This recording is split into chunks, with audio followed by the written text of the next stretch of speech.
يا جماعة إجانا يوم من أعظم الأيام، يوم إذا مر عليك مثل باقي الأيام فلا تعتقد أنت موالي لأهل البيت. يوم فتح الإمام باب العلم للناس فسدوه عليه بالسم. يوم استشهاد الإمام محمد الباقر عليه السلام، ولازم نحيا هذا اليوم ونعطي أهميته ب5 أعمال. أولا زيارة الإمام محمد الباقر عليه السلام، أكيد أغلبنا ما يقدر يروح يزور الإمام، فلذلك نقرأ دعاء الزيارة وإحنا بالبيت. ثانيا تصلي ركعتين وتهدي ثوابها إلى الإمام الباقر عليه السلام.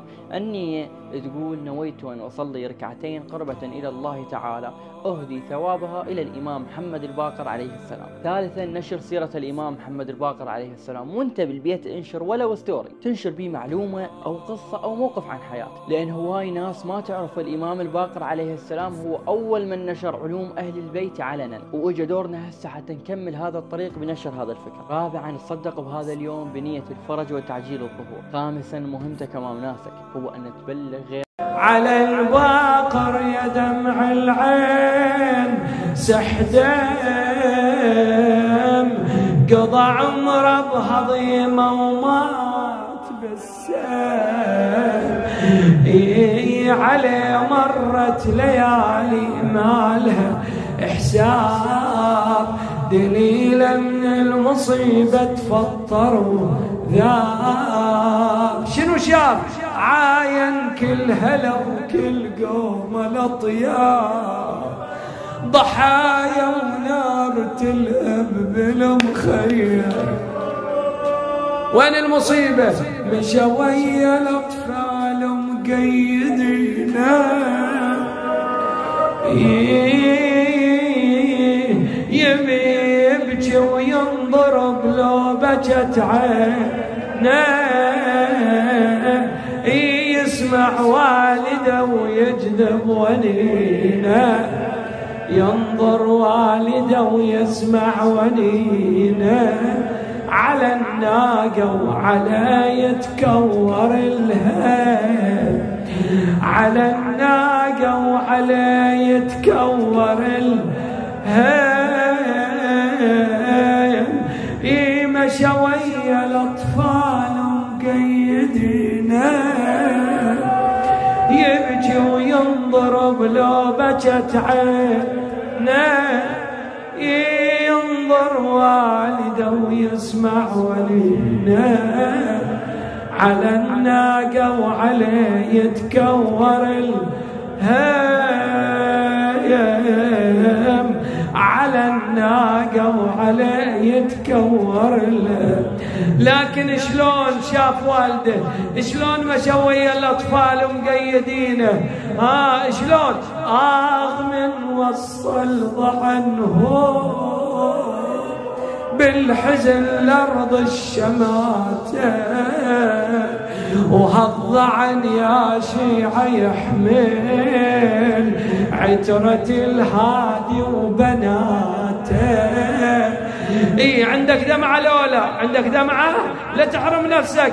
في راس حسين عالي يزهر بعالي قناته، والله عظيمة ودمعته من العين تجري لو نظر حالة خواته. مؤلمة الأبيات، مؤلمة شوي، شوي ثقيلة هالأبيات.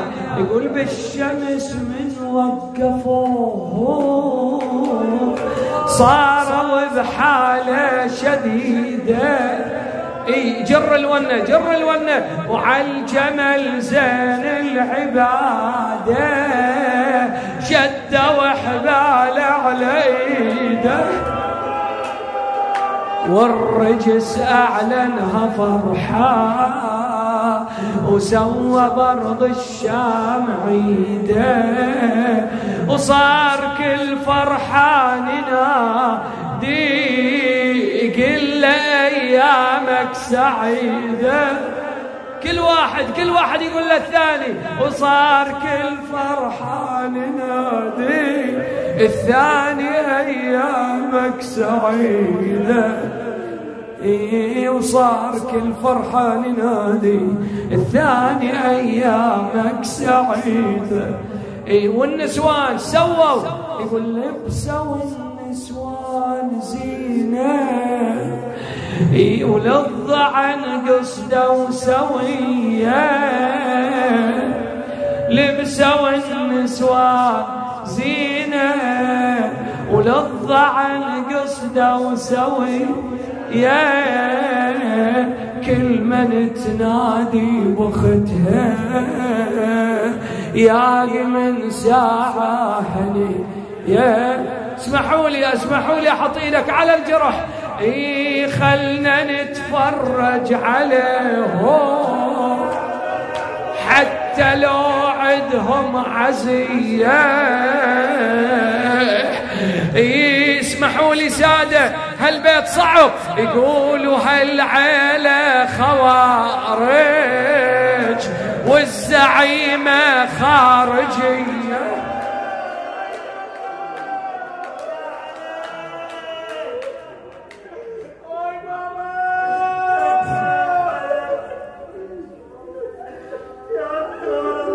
من بعد ما وقفوهم والأعادي ينظروهم أصدر الطاغي قراره هالخوارج جدفوهم والحبل جابوا إليهم يا شيعة